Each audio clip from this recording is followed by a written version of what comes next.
Le doy la bienvenida a los compañeros que nos acompañan en YouTube por alguna situación o quieren repasar el tema. Quiero contarles hoy acerca de PIB.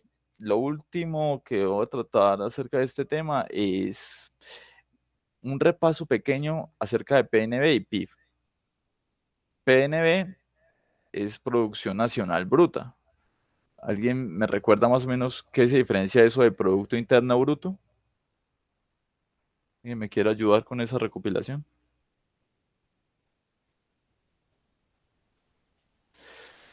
Que Bueno, abarcaba lo que producía el país a nivel, así estuviera, creo, si no estoy mal, no sé si estoy ujú. confundiendo los temas, pero que abarcaba toda la producción del país, pues de las empresas del país, ya estuvieran, o sea, que también metía las que estaban por fuera del país produciendo para el país. Creo que es así. Sí, cierto. Sí, todo la producción de los nacionales, empresas e individuos nacionales, sin importar si sea en otro país o sea en Colombia. Y PIB suma es toda la producción dentro del país, dentro de las fronteras del país. Esa es la gran diferencia. Producción Nacional Bruta nos dice, esto es lo que producimos los colombianos. Producto Interno Bruto, esto es lo que se produce en Colombia.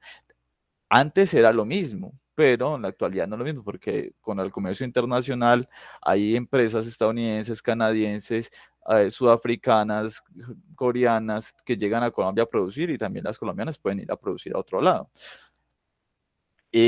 Bueno, entonces para recapitular eso, para que ustedes vean como cuál es la diferencia entre estas dos cosas, tenemos lo primero del PIB de Colombia para 2018 es de $7.840 anual. En 2018 fue eso, o sea, en un colombiano promedio producía $7.840 al año. Es decir, si ustedes me ven eso en 2018, eran como 24, 25 millones de pesos más o menos. Ahora bien, cuando ustedes miran el Producto Nacional Bruto para Colombia en promedio es de 7.670.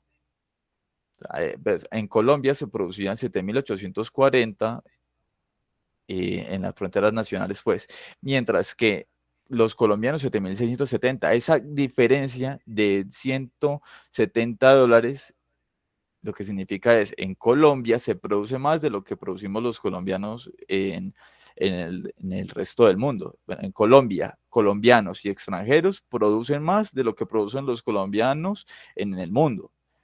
Entonces, hay gran parte de lo que se produce en Colombia que se va a manos de extranjeros. Esto es normal.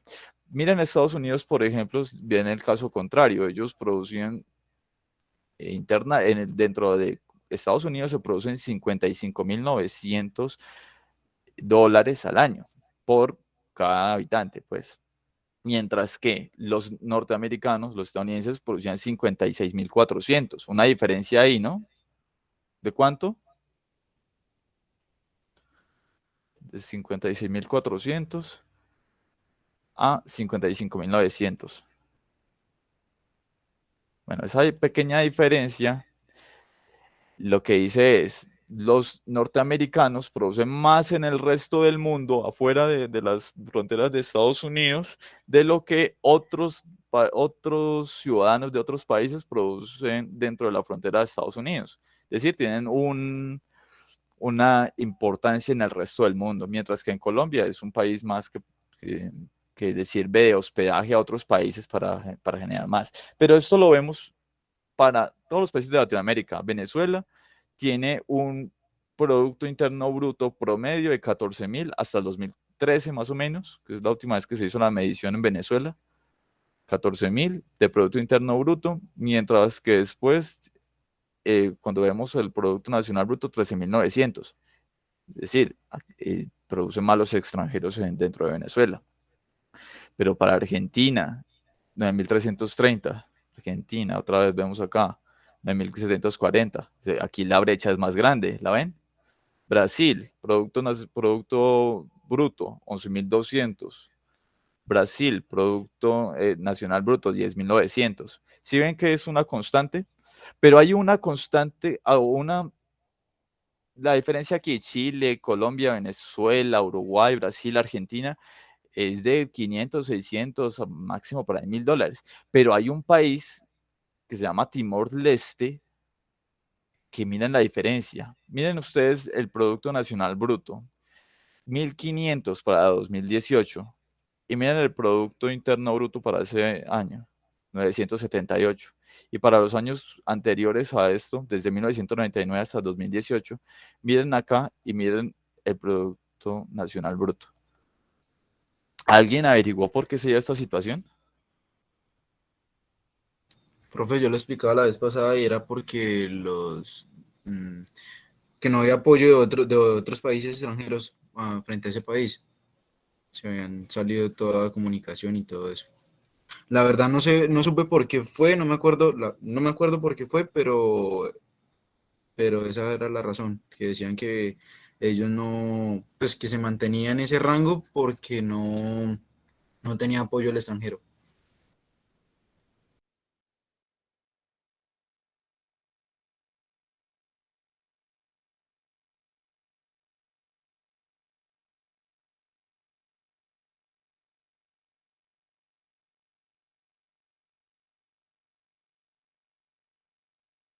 Profe, está hablando. Perdón, sí, ahora vuelvo a repetir. Lo que decía el compañero, en verdad lo opuesto. Timor-Leste está recibiendo ayudas. Bueno, primero les ubico dónde está este país Timor-Leste. Queda justamente al otro lado del mundo. Si ustedes hicieran un hueco como en las caricaturas por derechito, derechito, llegarían a Timor-Leste, literal. Y este de Timor-Leste, miren acá, queda en Asia, es una isla que está más cerca a Indonesia, a Palaus, a Australia. Bueno, este país sufrió mucho tiempo por la ocupación portuguesa y luego por la de Indonesia. Cuando Indonesia pues ya tuvo más control sobre todas estas bahías, tuvo mucho control sobre este país. Y hasta el 2002 duró este poder. Pasó a una cosa muy, muy importante. Y es que, y es que Timor Oriental o Timor Leste, al, al intentar adquirir su independencia, lo que hicieron los de Indonesia al irse fue dañar la capacidad de producción de ellos. Cultivos, infraestructura y demás la tendieron a dañar. Entonces este país no podía producir pues, lo que necesita. Pues, comida, industria, ropa, todo lo demás. Ustedes están viendo el mapa, ¿cierto que sí? Antes que nada. Yo hablando les sacaba un lugar y no les Sí, estoy señor. mostrando. Vean, es un país que tiene muchas playas, así es relativamente sencillo, es como decir la costa o San Andrés, es así, pero es pobre también. Y en parte porque la ocupación no le dejó muchas oportunidades para seguir creciendo. Pasa entonces, muchachos, que este país necesitaba ayuda en este periodo que vemos aquí,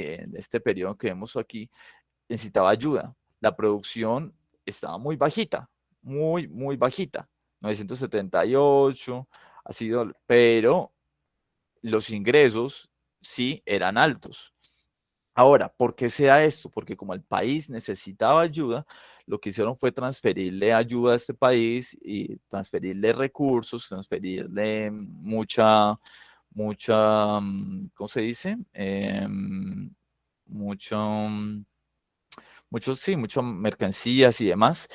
Y entonces, para que esto se viera reflejado en la parte de la contabilidad, tenía que verse reflejado como si a los de Timor-Leste, los habitantes de Timor-Leste, les pagaran en los países que les pasaran ayuda. Producción de otro país. Perdón, voy a prender la cámara. Un momentico, ¿me permiten una cosa?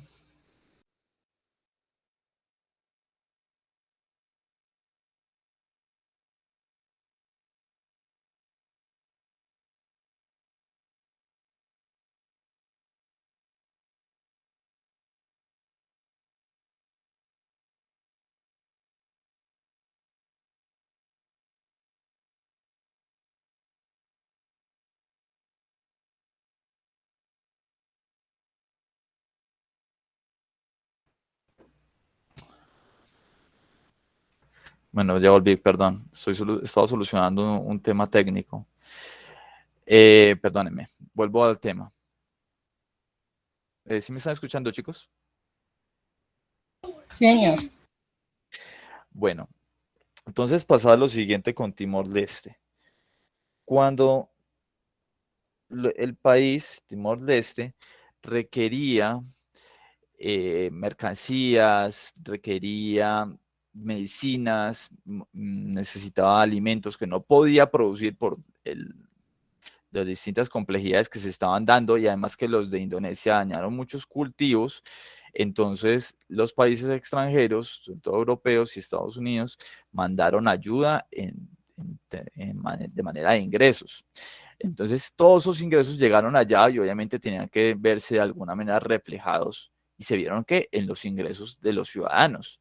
La producción, obviamente bajita, obviamente muy bajita, comparemos este año 2009, vemos un valor de $750 por habitante y vemos un ingreso para 2009, ese mismo año, por habitante, vemos un ingreso de 3.040. Entonces, si ven ustedes la diferencia, y eso es porque se les transfirió ingresos que se vean reflejados en mercancías y demás para este país. Entonces, esa es la diferencia que hay entre el Producto Nacional Bruto y el Producto Interno Bruto. Que cuando un país no está produciendo y no está generando mercancías, en este caso, porque obviamente sufrieron atentados y demás, y se ve la diferencia con este país que tiene más ingresos, este mismo país tiene más ingresos por tema de transferencias y demás. Pero, entonces aquí les planteo la situación, ya olvidándonos del caso de Timor-Leste. ¿Qué significa que un país tenga un PNB mucho más alto o que crezca, perdón, un Producto Interno Bruto más alto que el PNB? ¿Qué significa esta situación para Colombia particularmente? ¿Qué significa esta situación? ¿Qué significa que para Colombia veamos un PNB mucho más bajo que el PIB, que el Producto Interno Bruto? ¿Por qué está 7.670 acá y vemos lo mismo para Colombia, que, que estamos constantemente con el PIB más alto que el PNB? ¿Qué vemos ahí? ¿Cuál es la situación que vemos ahí? 7.840 para el 2018 y 7.170. O si quieren lo vemos para años anteriores. Siempre para el año 1999, para allá 4.770, para 1999, 4.860. ¿Por qué siempre la diferencia? ¿Por qué? ¿Por qué se da esta situación, muchachos? ¿Qué creen?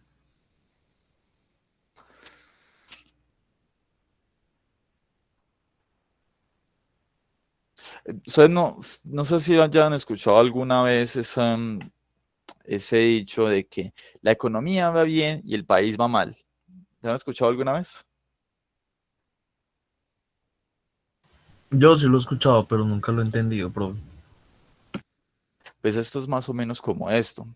Uno, ¿para qué los economistas contabilizan estos valores de PIB, de Producto Nacional Bruto, todo esto?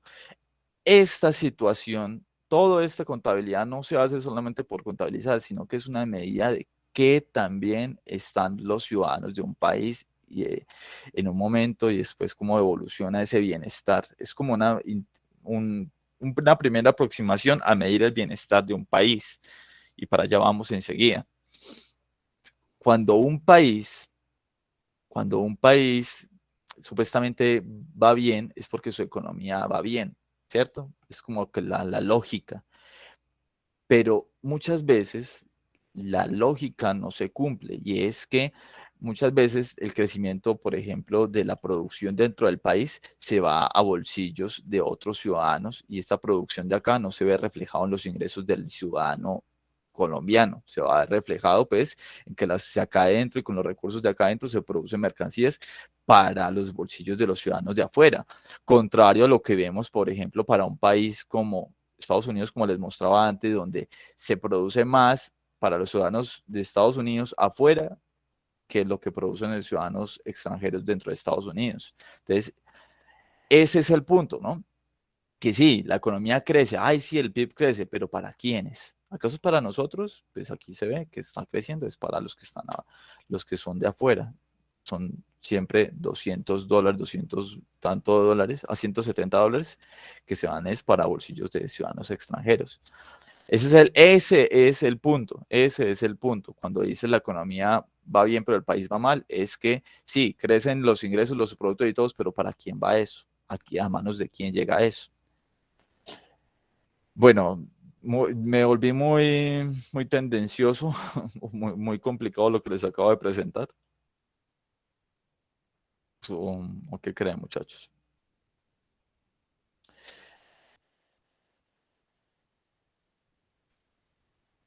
¿Quieren que les contraste con otro país que tenga lo opuesto?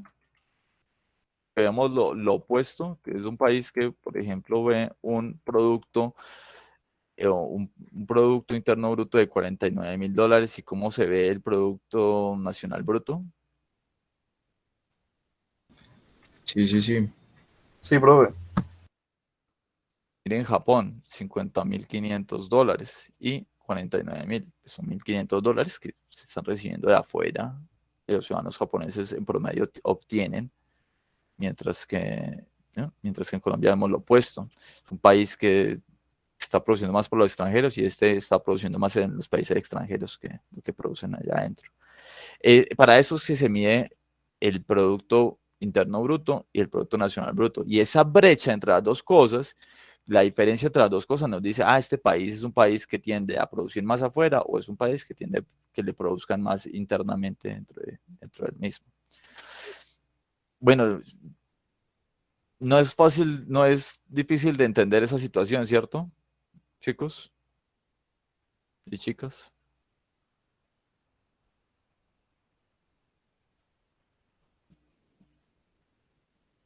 ¿Quedó claro esto? Sí, Sí, profe. profe. Listo.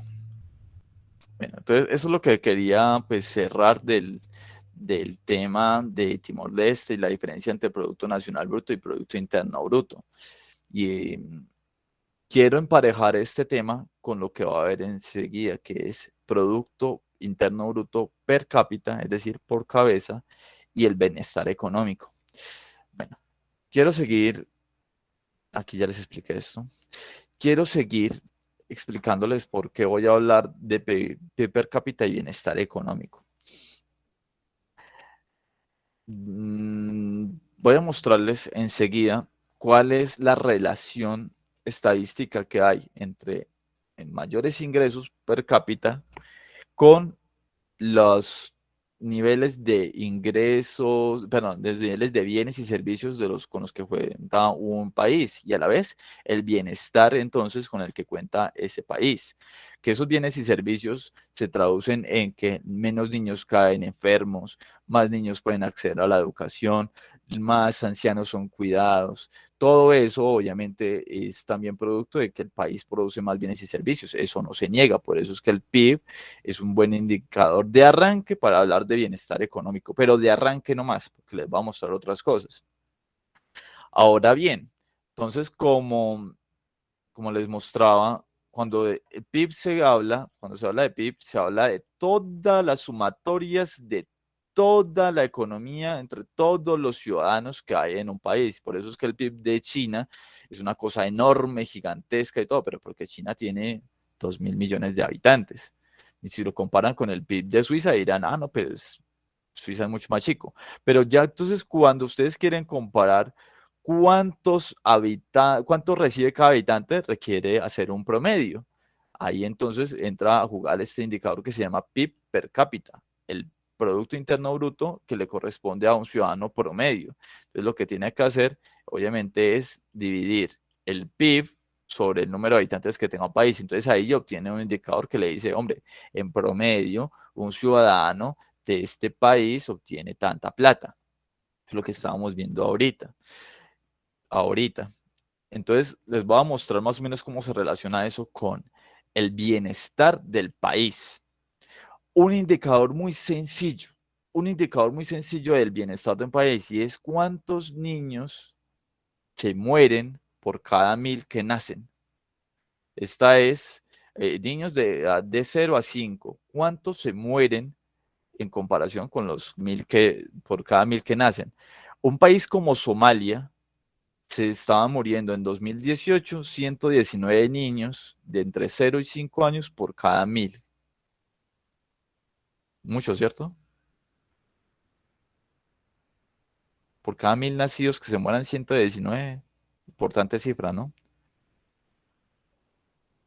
Mientras que en un país, por ejemplo, el más bajito que vemos aquí, Finlandia, 1,63 niños nacidos entre 0 y 5 años por cada 1000 nacidos se estaba muriendo, el más bajito de todos.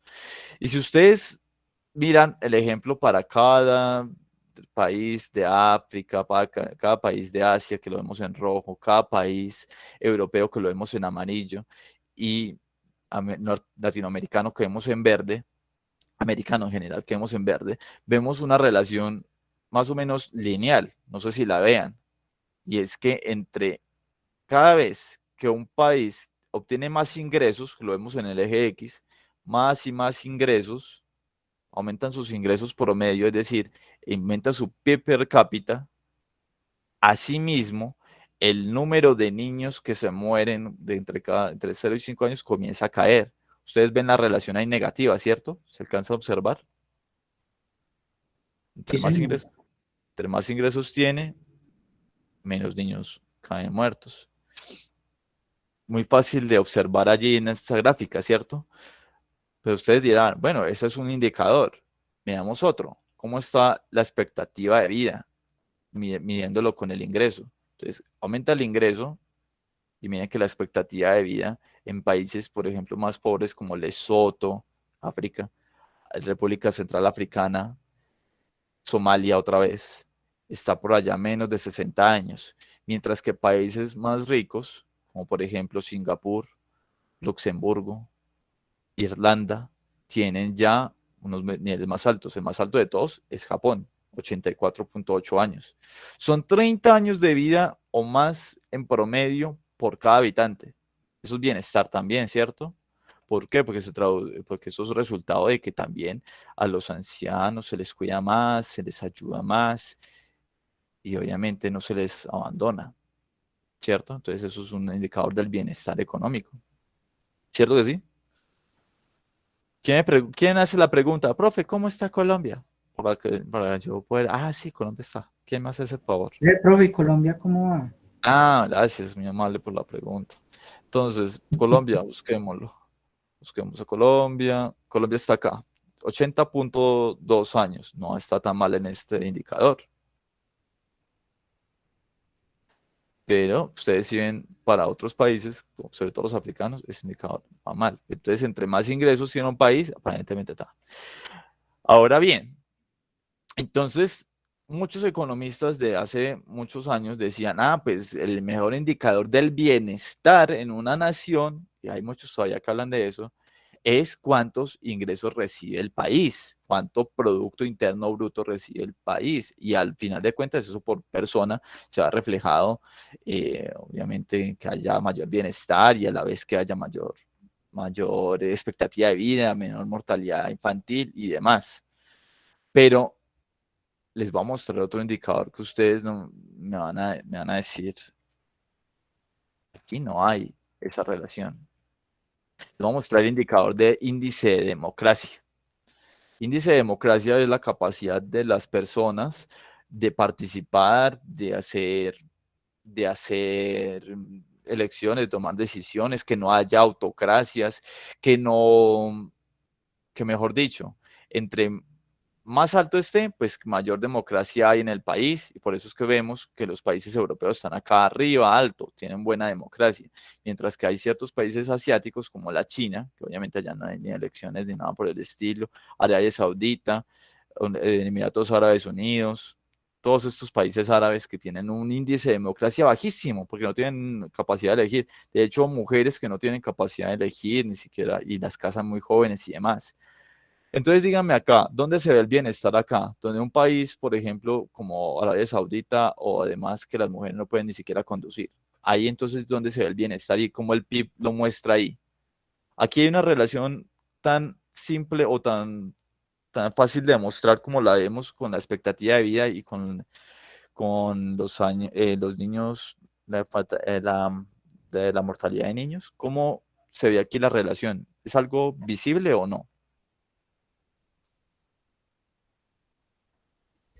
No, muy difícil. Si no hay nada, ¿cierto? Entonces el PIB per cápita no da cuenta de que las mujeres tengan mayor libertad, ni poder conducir, ni nada de eso, ni siquiera lo puede demostrar. Y sí, son países que están llenos de plata, pero a la vez también coercionan mucho las libertades individuales. En esos países, digamos en Arabia Saudita, además, una persona que tenga una orientación sexual distinta a la heterosexual, bueno, como diría Uribe en los no heterosexuales, allá esa gente no podría vivir, ¿no? O no libremente. Entonces, sí, pueden tener, está lleno de plata, pero ojo con eso. Por ejemplo, Qatar, lleno ¿de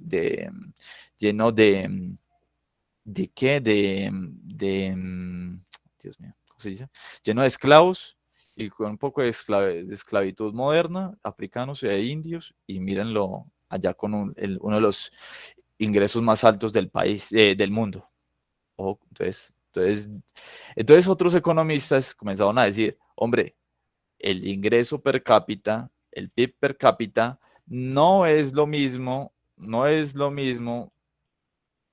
que que bienestar humano, bienestar económico. Si uno no tiene libertad y demás, esto no puede ser lo mismo. Necesitamos reformular, reformular un indicador o varios indicadores que den cuenta en realidad del bienestar, partiendo obviamente del PIB, utilizándolo hasta cierto grado, pero que sean fiel reflejo de la situación real de las personas. Ahora, entonces para poder hablar de esto, para poder hablar de esta situación acerca de la relación entre el PIB per cápita y el bienestar económico, primero quiero explicarles por qué es que el bienestar tiende a tener una relación positiva hasta cierto grado, ojo con esto, a cierto grado entre el PIB y lo que las personas pueden vivir y las oportunidades con las que gozan. Bueno, esto es, primero, ¿se acuerdan muchachos que les mostraba que entre un país más ingresos tiene, hay menos personas trabajando en la parte agrícola, hay menos personas trabajando en los sectores primarios, en la minería y demás? Esto, díganme si se acuerdan. Sí, profe, era por columnas. Sí, en Colombia y lo vemos para el resto del mundo. Entre más un país tenga PIB per cápita, aumente pues el ingresos por persona, va a haber un mayor cambio en la oferta y es que las personas van a tener unos cambios en lo que producen. Bueno, más adelante les voy a mostrar cómo es esto. Esto lo descubrieron por allá a principios, como en los años 40, lo que se llama, unos economistas llamados Arthur Lewis y Simon Kuznets. De ellos también descubrieron unos cambios en la demanda, y esto es, entre los países comienza a aumentar su ingreso,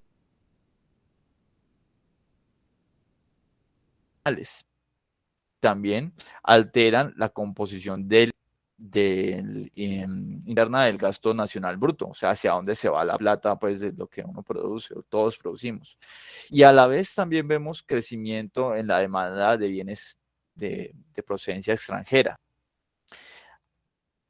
Estos cambios se consideran pues cambios en la demanda, y hay otras transformaciones que son de tipo socioeconómico, que va más allá de simplemente la plata, sino que se va relacionado pues con lo social.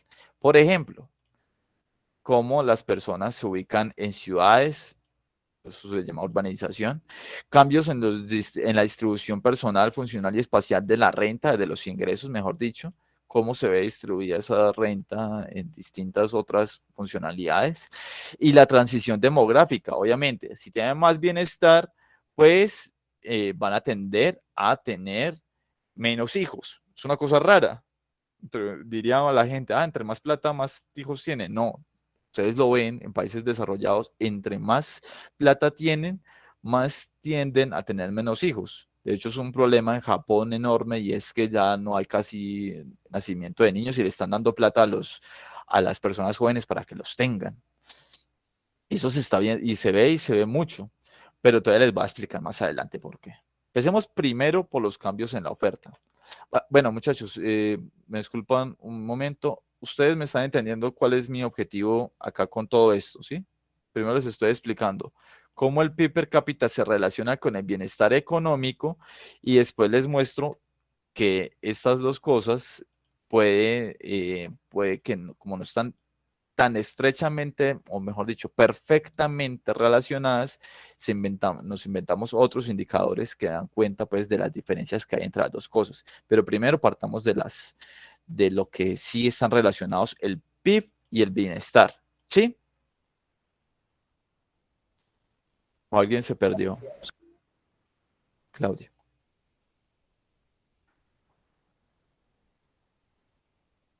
Se quedaste silenciada, Claudia. ¿Qué pasó?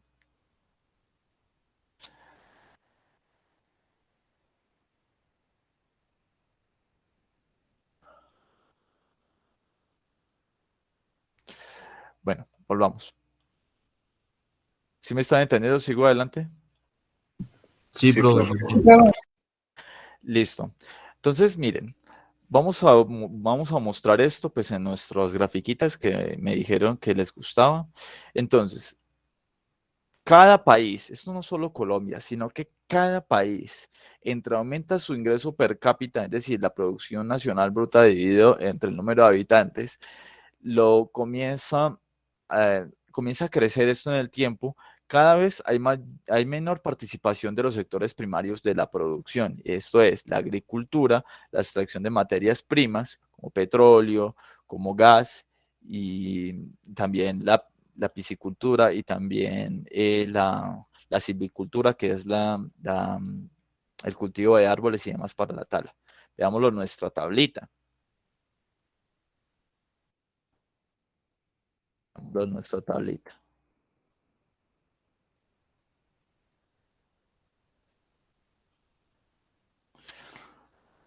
Mírenlo, aquí en el eje Y, en el vertical, vemos cuánto participa el sector agrícola dentro de la producción interna bruta. Es decir, un país como por ejemplo Sierra Leona, la producción interna bruta que tiene que ver con agricultura pesa 54% de todo lo que produce un país.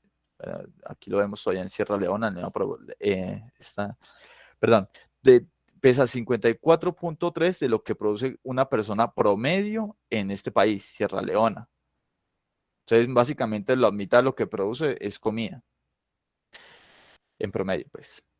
Mientras que otros países, por ejemplo, Estados Unidos, es el menos del 1% de todo lo que produce es agricultura. Bueno. Entonces, esto obviamente no es un tema solo de la actualidad. Veamos los mismos países, pero en evolución en el tiempo. Por ejemplo, para el mismo Estados Unidos ¿dónde estábamos? Estados Unidos, mostramos.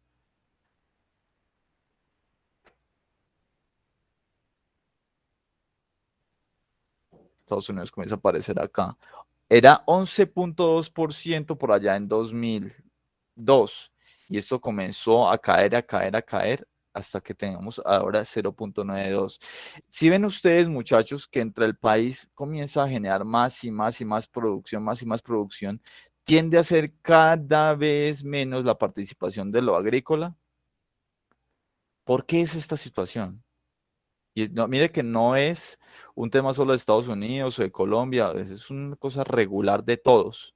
Entre más va pasando el tiempo, veámoslo por acá, va participando cada vez menos y a la vez que aumenta el ingreso, va participando cada vez menos la agricultura en la riqueza total. ¿A qué se debe esto?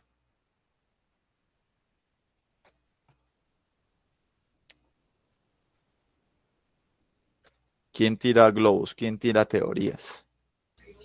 A que se industrializa más, pues, digamos, ese sector y entonces los campesinos se tienen que trasladar a otros tipos de producción para poder sobrevivir, porque si no, pues, no. Sí. Eso es una parte de lo que tú nos dices, es muy cierto. Se industrializa más el país. Cuando se industrializa más un país, es más industrializado también la producción de agricultura, de la extracción de materias primas y demás. Por ejemplo, la agricultura hace más de 100 años, ustedes no sé si lo veían en películas del Viejo Oeste o en fotos, era más con las manos, no sé si lo veían, ¿cierto? La persona tenía que producir más con las manos, arar con las manos o con bueyes y demás. Ahora con la mayor industrialización en la agrícola, entonces ya es con una maquinaria. ¿Y esa maquinaria cuántos operarios requiere? Requiere menos. Pero hay otra, y entonces ahí eso es lo que nos dice Laura. Y obviamente si requiere menos operarios, pues estos operarios se tienen que buscar la vida en donde, en otras partes, en otros sectores, en lo industrial y demás. Eso es muy cierto lo que nos dice Laura. ¿Qué otro tema ustedes se imaginan pasa acá?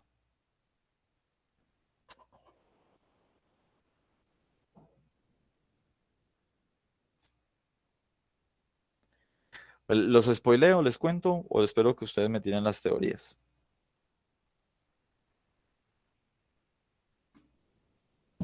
Spoiléenos. Bueno, entonces, miren, pasa, entonces por eso le digo spoiler, que hay un cambio en la demanda muy importante. Como nosotros consumimos relativamente lo mismo en alimentos que nuestros padres o abuelos, relativamente lo mismo, de pronto es un poquito más glotones, comemos más, pues dicen por ahí, dicen dulces y cosas así, pero no es que comamos mucho más de lo que comían nuestros ancestros, mucho más. En cambio, lo que sí consumimos en cuanto a otros bienes, sí aumentó mucho más. Esto es, ¿vamos a qué? Vamos a consumir más educación, celulares, vamos a consumir más servicios, vamos a consumir mucho más y turismo y demás cosas. En cambio, lo de alimentos se queda como estancado en el tiempo. Obviamente, entonces eso significa a nivel macro, a nivel global, que la mayoría de los productores van a tener que dejar de producir tanta comida y van a tener que pasarse a producir otras cosas. ¿Sí? En cuanto aumenta el ingreso, eso se llama ley de Engel, las personas tienden a consumir mejores en vez de más bienes y servicios. Es decir, uno no es que tienda a comer como comía, qué pecado con mi papá, pero mi papá come mucho, mientras que uno ya tiende a comer menos, porque come menos granos, consume mejores proteínas y uno termina hasta comiendo menos que lo que comían los señores de antes. O me van a decir que no. No lo han visto en sus ejemplos de sus familias. ¿O ustedes no han visto que las abuelas uno cuando llega y la abuela le sirve a uno como si fuera uno un trabajador, un Sí, sí, jornalero? sí. Pero eso era porque es normal en ella creer que eso es lo que comen los hombres. Mejor dicho, decían, no, pues este señor trabajaba obviamente en el campo, hacía todas las labores, mantenía haciendo todo esto y necesitaba comer una cantidad importante. Pero uno sentado frente a un computador todo el día, no, come mucho menos. ¿Mm? ¿Sí ven la diferencia, muchachos? El cambio en la demanda, porque uno ya no demanda tanta comida o tanta proteína, se tiende a comer más light, todo eso, cuento, termina impactando, obviamente, a la oferta. Entonces ya no se produce tanta comida o esa comida no es tan valiosa como lo era antes cuando se demandaba más. Entonces eso es un tema importante. Se demandan mayoritariamente más productos más sanos y demás. Eso obviamente se ha impactado en la oferta. Entonces va a tener que las empresas de este sector a ser mucho más industrializadas para tener mayor margen de ganancia y las personas tienden a desaparecer de esta industria y pasan a aparecer en otras industrias ya de servicios, ya de industria y demás. ¿Cómo vamos hasta ahora, muchachos? Sí, sí estamos siguiendo y están viendo esta relación en sus familias y demás. Sí, profe. Sí, señor. Bueno, y también se pasan a consumir más bienes de tipo industrial. Ya las personas tienden a consumir más celulares y demás. Hay un Profe, comentario, sí. una consulta. Pues siguiendo los indicadores que tú nos dices, entonces se podría decir que pueden en 2030 o 2040 puede haber una escasez de productos agrícolas. Uy, qué pregunta tan tremenda. Qué pregunta tan tremenda. Eh, no, mira, de hecho, o sea, uno prevería eso diciendo, no, va a generar menos y menos y menos participación y menos participación. Pero es muy difícil que eso suceda. Eso es muy difícil de que eso suceda. Porque es que en el mundo que ya tiene tanta información, que se saben las demandas y se predicen las demandas, y las empresas que son productoras tienden a conocer las demandas y cómo son esos cambios en la demanda, ya es muy difícil de que haya una demanda no satisfecha. De hecho, el mundo lo que está pasando ahora es que está produciendo mucha más comida de la que requiere. Y eso no va a cambiar hasta dentro de mucho tiempo. Puede que participen menos personas, pero sí siguen siendo una industria. Sí sigue siendo una industria y siguen habiendo ingresos ahí, pero que ya son muy difíciles de observar de manera tan fácil, y tiene que ser muy industrializada la producción, pero sigue siendo rentable hasta cierto punto. Entonces, que se vea una escasez de alimento tiene que ser una crisis ecológica impresionante. Tiene que ser una crisis tremendamente fuerte. Pero de tema de recursos de agua, de tierra y demás. Pero, pues sí. Eso se podría ver por el lado del insumo más importante para esto, y es el agua. Como el agua dulce se está viendo más escasa, como les explicaba la vez pasada, esto sí podría generar dificultades para acceder a este recurso y por ende para producir para la mayoría, eso sí. Pero que el mundo vea una escasez de alimento por esta situación nomás, no, eso es más una crisis ambiental que una crisis de la oferta, mejor dicho. ¿Ok? Una crisis económica propiamente dicha no es una crisis ecoambiental. ¿Te resolví tu duda? Sí, profe, gracias. Hay otra cosa que pasa en el gasto nacional bruto, que tiene una relación, es una relación entre el PIB per cápita y el bienestar económico, y es, las personas tienden a pasar de consumir más a invertir más. Miren, no es por nada, y obviamente yo no es que sea crítico, pero obviamente me paro viendo siempre el pasado. Nuestros abuelos, la mayoría de los abuelos de nosotros, no tenían esta capacidad de inversión. Teniendo más de 10 niños, teniendo que pagar un montón de cosas. La inversión de ellos, ¿ustedes saben cuál era la inversión de los abuelos? Tener hijos, no. Sí, tener una casa y hacer peladitos y sacar ahí, y era como que, bueno, ahí tengo 10, al menos 2 me cuidan en el futuro. Esa era la manera de invertir. Pero entonces era consumir en el presente y tener niños, iba a invertir, era obviamente tener personas que los ayudaran más adelante. Por eso es que los países pobres también se ve, es una teoría, ¿no? Entre más pobres sean, tienen más hijos, porque lo ven como una manera de invertir en el futuro, bueno, alguna persona que me cuide y demás. Bueno, o varias personas que me cuiden y demás. Entonces, pasa que cuando aumenta el PIB, una gran proporción, o el PIB per cápita, una gran proporción de lo que se pasa o que se pasaba antes a consumir, se mantiene estática. Se mantiene estático el consumo. Este C es que mantiene constante. Mientras que aumenta mucho más la inversión. Los países, entre más aumenta el PIB per cápita, comienzan a invertir más. Y esto significa, esta inversión, pensiones, acciones, bonos, todas estas cosas para invertir en el futuro. Educación, obviamente es una inversión y demás. Entonces, eso es una relación entre el PIB per cápita y bienestar económico. Entre más aumenta el PIB per cápita, más tiende a aumentar la inversión en el país y el consumo se mantiene, no crece a la misma velocidad que aumenta la inversión. Obviamente, todo lo que les acabo de hablar termina generando una transformación socioeconómica, unas transformaciones socioeconómicas importantes, y es que tiende a haber mayor urbanización. Bueno, eso es para debatir porque ya les voy a mostrar unos ejemplos distintos.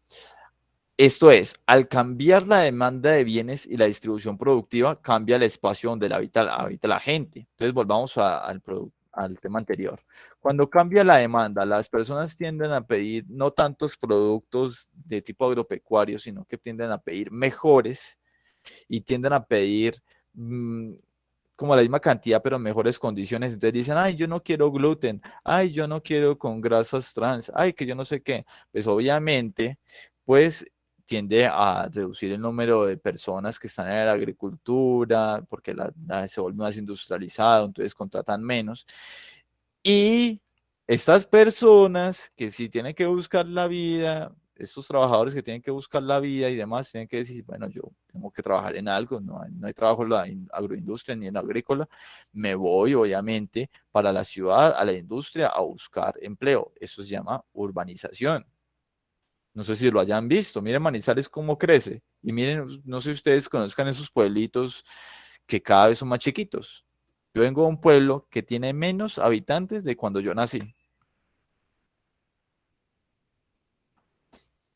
Entonces, las personas tienden a aumentar la urbanización y es a las grandes urbes a vivir. Bogotá crece y crece y crece y los municipios de Cundinamarca estáticos.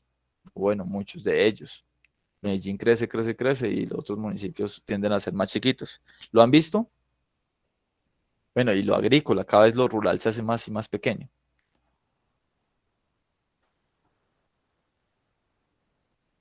¿Sí o no? Sí, profe. ¿Y por qué les coloco aquí que para debatir? Aquí, ustedes que han visto en los últimos años, muchachos, y se ha hecho mucho más visible con lo de la pandemia, que las personas otra vez están tendiendo a los pueblos y a lo rural. ¿No lo han visto? ¿No lo han detallado? Bueno, no sé si en Colombia sea tan visible, pero en muchos países la gente comenzó a salir de las ciudades y otra vez a lo rural. No sé si lo han observado. No son muchos, pero es como una tendencia que se está viendo. Pues, profe, quizás pues al inicio porque le temían a la pandemia, pero pues ahora, ¿será que ya no están llegando de nuevo a la ciudad? Pues, Profe, sí, porque precisamente eso le iba a preguntar. Es que por parte de mi papá, ellos viven en una vereda cerca acá, 15 minutos más o menos, se llama San Peregrino. Y allá cada vez está muchísimo más caro los lotes y las casas. Y sí, están haciendo muchísimos condominios. Y hay muchísimas personas que ya están yéndose a vivir allá. sí, sí, es un tema importante, lo que dicen Janiel y lo que dices tú, Carol. Miren que eso se está viendo mucho. Mira, esto de la mayor urbanización se vio desde el principio del siglo XX hasta hace poco. Hombre, miren, les voy a mostrar una cosa muy loca. Si me dan el tiempo un momentico para buscar el video. Sí. Bueno, les voy a mostrar una cosa que Profe, y ustedes... de hecho eso es una de las tendencias ya ahorita, la tendencia del aire libre, de que la gente Ah, busca es sí, como tal espacios libres, por ejemplo, para comer. Ya no les gustan centros comerciales, sino que prefieren algo más campestre. Y eso es una tendencia. Y usted sabe que a las tendencias es a lo que uno tiene que enfocarse en los mercados. ay, sí, bueno, un momentico. Dígame si escuchan esto. ¿Sí lo escuchan? En No, ese profe. momento. No se escuchaba, ¿cierto que no? Bueno, no sé cómo ustedes están con su inglés, pero ya si algo yo les explico. Yo creo que hay algunos de ustedes que sí lo van a entender. Pero esto yo lo veo y mejor dicho, digo, este man la tenía súper clara. Es un ingeniero que trabajaba en los equipos que empezaban a, a- a trabajar en en el desarrollo de lo que es el Internet. No se ve todavía, ¿cierto que no? No, señor.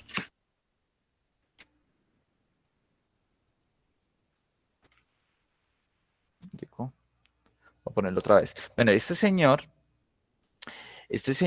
en los años 60, cuando el Internet no era algo, porque el Internet comenzó a salir a principios de los años 90. Ay, por qué no puedo ya compartir?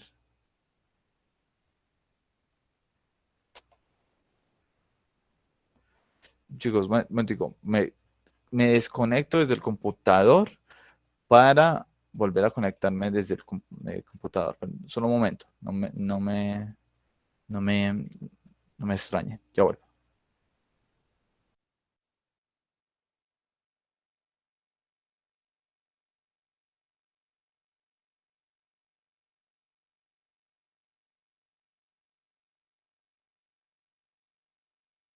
Ya volví. Entonces, creo que es con una ventana, me parece. Ay, estoy como lento. Bueno, este señor, una cosa increíble, decía, hombre, nosotros estamos desarrollando una tecnología que le va a permitir a la gente volver al campo. Es como decir, usted el trabajo que hacía normalmente en una empresa gigantesca, por lo que ustedes ven que comenzaron a crearse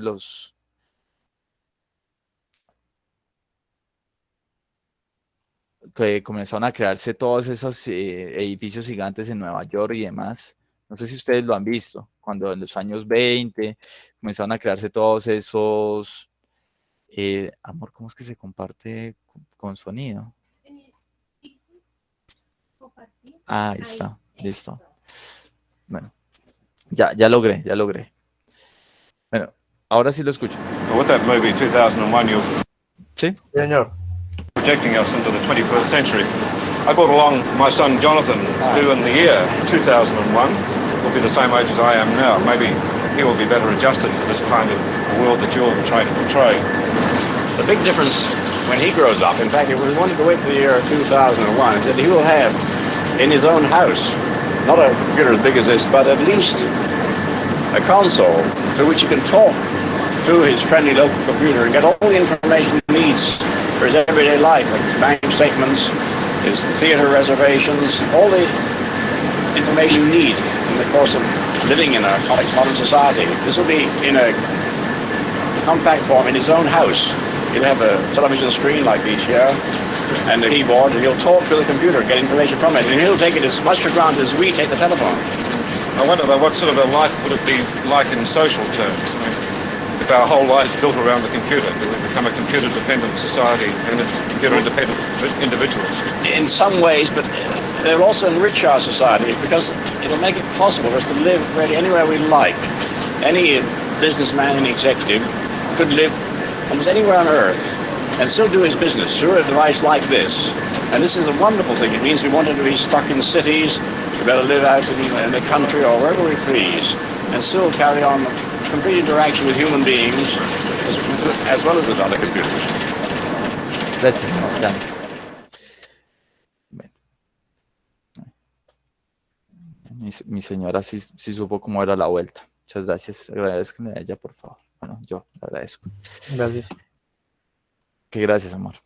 Entonces, miren, muchachos, básicamente lo que decía este señor en el video es, miren, el señor de gafitas le estaba diciendo al entrevistador. El entrevistador le decía, mire, mi hijo que está acá cómo va a vivir en el futuro, cómo va a ser su vida en el futuro con este uso de estas computadoras. Ustedes veían, esas eran las computadoras, en verdad, eran los muebles esos grandes. Y esas pequeñas pantallas era simplemente el monitor por el que se podía digitar la información para esas computadoras. Entonces, no, obviamente no era una computadora personal cuando ya aparecieron en los 80, que ya aparecieron las computadoras personales como las conocemos ahora. Entonces, él decía, estas cosas ya van a estar en el hogar de las personas y las personas van a poder comunicarse en distintas terminales de maneras compactas, decía él, y van a poder hacer todo, trabajar, mandar, comprar entradas al teatro, hacer un montón de cosas como era ahora, como es ahora, como sabemos que es ahora. O mandar el trabajo, vale, necesita hacer la contabilidad de tal cosa, la hace en la casa y la entrega por computadora. Pero obviamente es una predicción muy acertada de lo que es la actualidad, ¿cierto que sí? Entonces el otro señor, obviamente en los 60 todavía estaba expandiéndose las urbes y todos los demás, y entonces él decía, esto también va a cambiar cómo las personas viven, porque van a poder hacer cualquier cosa donde quieran, pueden ir a volver a vivir al campo, al country, decían ellos, podían ir a hacer las actividades que antes pues, estaban obviamente dejando de hacer, porque uno estando en la ciudad no puede, digamos, ir a un parque o puede ir a meterse a un río, lo demás, ¿no? Porque se han cerrado ahí. Si ven esta situación de que la mayor urbanización comenzó a revertirse con mayor, con el mayor bienestar que hemos visto en los últimos años y con la tecnología, chicos. Profe, pues, o sea, yo considero que tal vez antes de la pandemia no teníamos esa idea. Digamos que la pandemia fue como un detonante para que las personas vieran los beneficios, como por ejemplo estar en clase sin estar allá presencialmente en la universidad, que nos está dando el internet, o sea, como varias cosas que no se podían hacer antes y por eso es que ya no hay tanta urbanización y se están devolviendo al campo. O sea, la pandemia también ayudó para eso. Sí. Sí, es lo que nos decía Carol ahora. Mire que mucha gente está volviendo al campo. Yo no conozco a las personas que están yendo. Yo, o sea, por ahí he escuchado de varias que como que son amigos, sobre todo porque él, digamos, no trabaja en una empresa o algo así, sino que es una persona que trabaja todo por internet y trabaja de vez en cuando va y entrega algo y se devuelve a la casa. Y decía, no, que él se iba a ir al campo, que amamaba la ciudad y tal, y lo hizo, ¿verdad? Y, y muchas otras personas también dicen, no, pues yo no tengo que estar tanto tiempo en la oficina, me voy a ir al campo, me voy a ir a una zona más relajada y ya, y como es más fácil comunicarse, conectarse y no estar pendiente de la empresa de manera remota, lo hacen. Entonces ahí ese proceso de mayor urbanización se está reversando últimamente, se está reversando. Ahora, no sé cuánto tarde, pues, cuánto se demore, cómo van a ser las características futuras de esto, pero es algo que se está viendo mucho. Y entre más rico sea un país, mayor urbanización se veía por allá en los años de los años 20 hasta los años 60, 70, 80, hasta el 2000, y ahora se está viendo, entre mayor PIB per cápita, está bajando la urbanización. Una cosa muy rara. Listo. Primer ítem, claro, ¿cierto?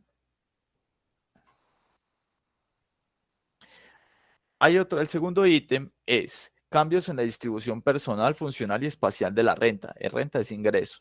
Cómo el ingreso de las personas comienza a cambiar una vez aumenta el mismo ingreso de las personas. No sé si ustedes los han visto que las personas, entre más ingresos tienen, más tienden a invertir en otras cosas, a diferencia de cuando está muy pobre.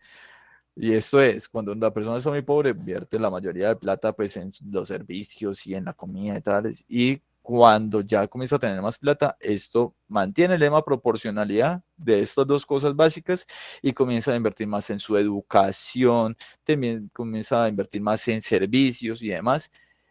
A nivel país, esto obviamente va a repercutir en algo. Y es que ya los países comienzan a ver que los ciudadanos comienzan a invertir más obviamente en educación, en servicios y demás.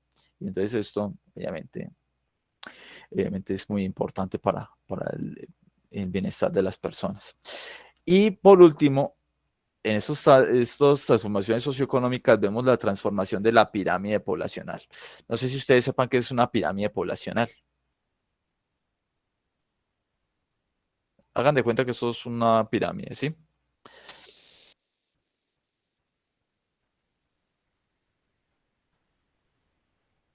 Sí, muchachos, ¿me creen que eso es una pirámide? Profe, Sí, eso es una señor. pirámide. ¿Cómo? Que sí, es una pirámide. Ah, bueno, pues. Entonces hagan de cuenta que lo estoy haciendo en 3 dimensiones para que me crean. Entonces, esta pirámide, lo que dice poblacionalmente es, hay una base, lo que está abajo, que son las personas que son jóvenes y son muy jóvenes, que son, digamos, las personas estas que acaban de nacer de 0 a 5 años. Luego pasan las personas que ya son niños, ya después pasan los jóvenes adultos, los jóvenes, y arriba están los más ancianos, los adultos, los otros mayores. Esto lo que dice, o que lo que muestra es, hombre, que tanta población es adulta y que está en edad de producir a comparación de las que están en la parte alta y baja, que son como personas que ya están necesitando más cuidados, pues, que están para producir. Cuando una población tiene una pirámide así, quiere decir que tiene muchas personas muy jóvenes que obviamente necesitan, demandan recursos y no trabajan ni nada de eso, que son chiquitos. Y cuando un país tiene una pirámide poblacional que es más o menos como así, porque puede darse, quiere decir que hay mucho, ay, Dios mío bendito, ustedes me van a matar con ese dibujo, ¿cierto que sí? Siempre que hace falta estar en la clase. Profe, pareciese que usted hubiera estudiado diseño gráfico. Ah, sí, ujú, sí, no le voy a aumentar por decirme eso, pero gracias. Bueno, cuando un país tiene una pirámide, entre comillas, así, quiere decir que hay poquitos niños, hay un gran número de personas en edad de producir que están en la mitad y hay un poquito de ancianos o adultos mayores. Entonces, este país no es tan dependiente económicamente como este. ¿Cierto que sí?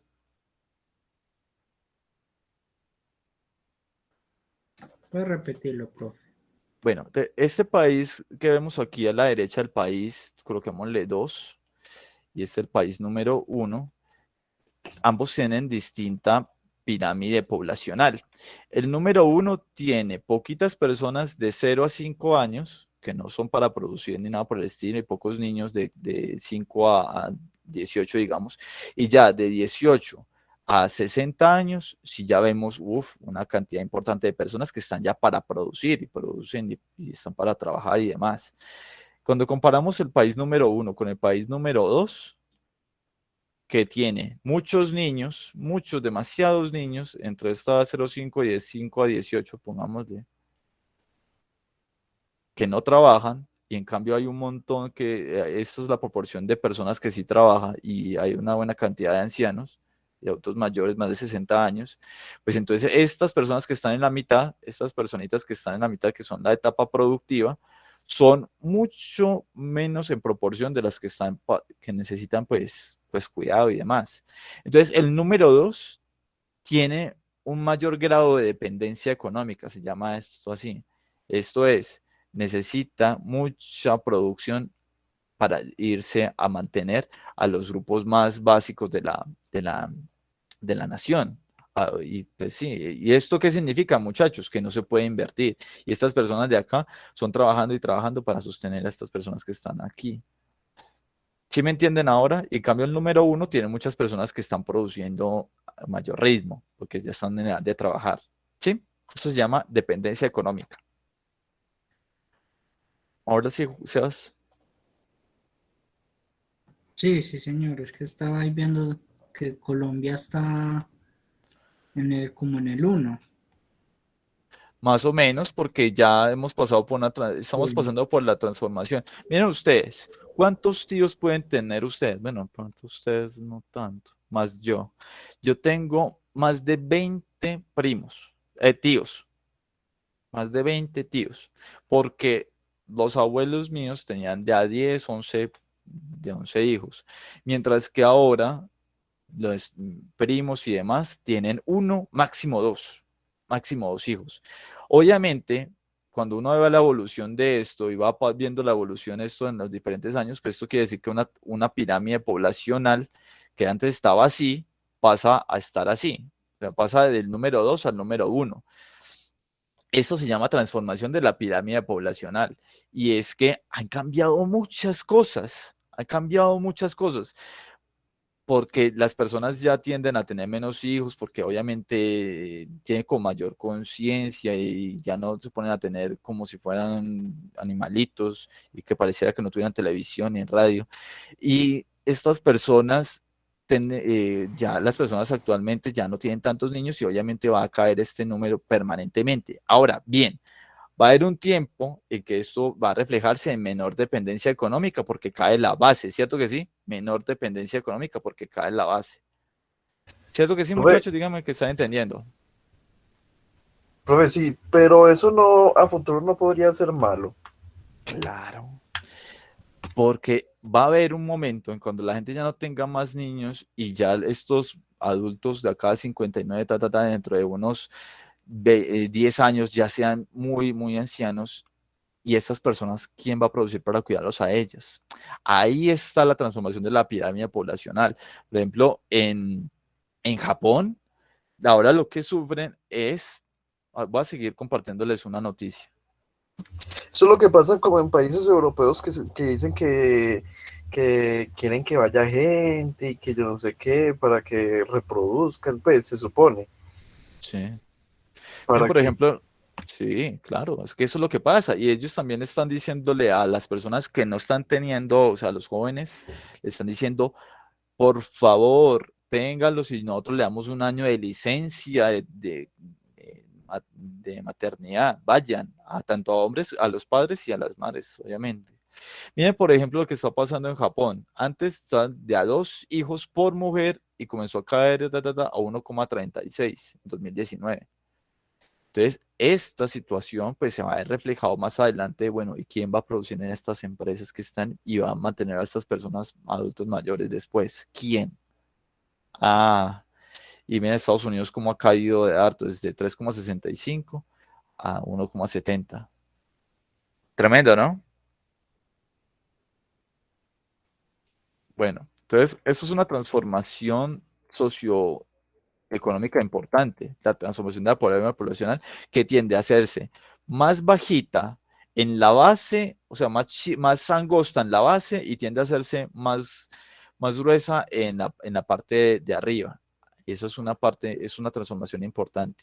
Pero súmenle a esto otros cambios que han tenido culturales, el rol de la mujer en la sociedad y las nuevas modernidades. Ahora la mujer no es como antes que empezaban a menstruar y ya les decían, no, ya tienen que quedar embarazadas. No, ahora las mujeres dicen, no, yo quiero tener mi carrera, quiero ser independiente. Hasta muchas dicen, no, pues yo no quiero tenerlo.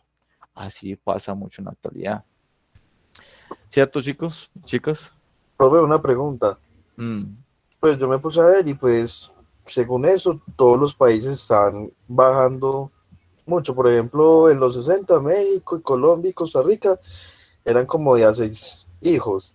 sí. Y ahora ya México es 2, Colombia 1,80 y Costa Rica 1,75. Pero entonces en el futuro, ¿cómo va a ser eso si en todos los países está bajando mucho la fertilidad? Sí, eso es otro tema que se tiene que tocar. Y es que muchas personas no tienen niños porque es que es muy difícil. Es muy difícil. Cada vez más gastos y cada vez más cosas. Y obviamente el costo de tener un hijo no solamente es sostenerlo, sino también el costo de oportunidad, el tiempo invertido en ellos y que se puede invertir en educación. O hay personas que ni siquiera en eso dicen, no, pues que para estar cuidando a un niño o algo así. Muchos dicen así. Entonces ahí eso es un tema importante. Bueno, ya vimos todos los tres cambios. Vimos cambios en la oferta, cambios en la demanda y las situaciones socioeconómicas que trae el aumento del PIB per cápita en cuanto a bienestar económico. Ahora bien, entonces yo les empecé a hablar de todos estos temas y yo les dije, ojo, ojo, que un indicador de bienestar económico podría ser ese, pero no es exactamente igual. O sea, hay cosas, hay, mejor dicho, hay situaciones que se escapan del PIB per cápita, como les decía, el índice de democracia, cuánto las personas pueden participar de elecciones, de ser elegidos y elegir. Esto no está perfectamente alineado con el PIB per cápita. No. Pero entonces ahí es donde surgen otros indicadores que miden otras cosas alineadas más con la calidad física de vida. Y este es índice físico de calidad de vida. Y este ya tiene otras cosas ahí. Es cómo está la esperanza de vida del niño, cómo está la mortalidad infantil y cuál es la tasa de alfabetización de las personas. Cómo físicamente, cómo estamos. Y no sé si quieran ver este indicador en el mapita. Ay, me perdió. ¿Quieren verlo? Sí, profe. Entonces va a volver.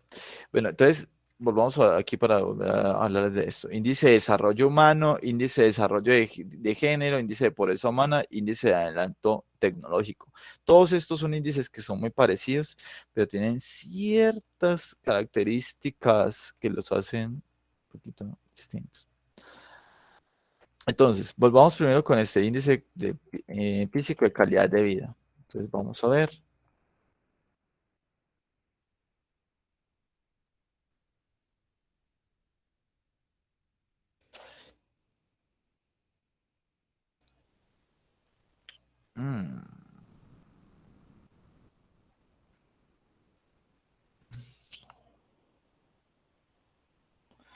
Momento.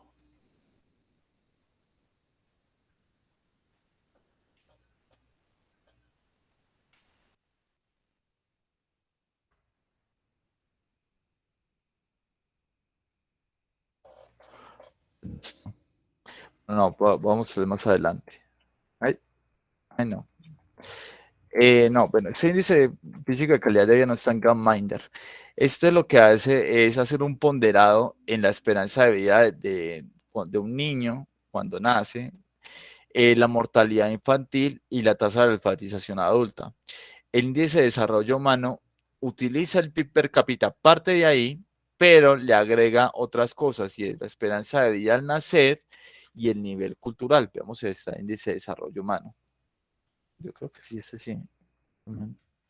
Perdón, mi índice. Profe, ¿qué enmarca eso a índice de desarrollo humano? Señor. ¿Qué enmarca ese indicador de desarrollo humano? Listo. Este tiene 3 componentes, nos dice aquí Gapminder. El nivel de salud, health level, el nivel educativo y el estándar de vida. ¿Sí? Ese estándar de vida obviamente habla de cuáles son la expectativa de vida y otras cosas así.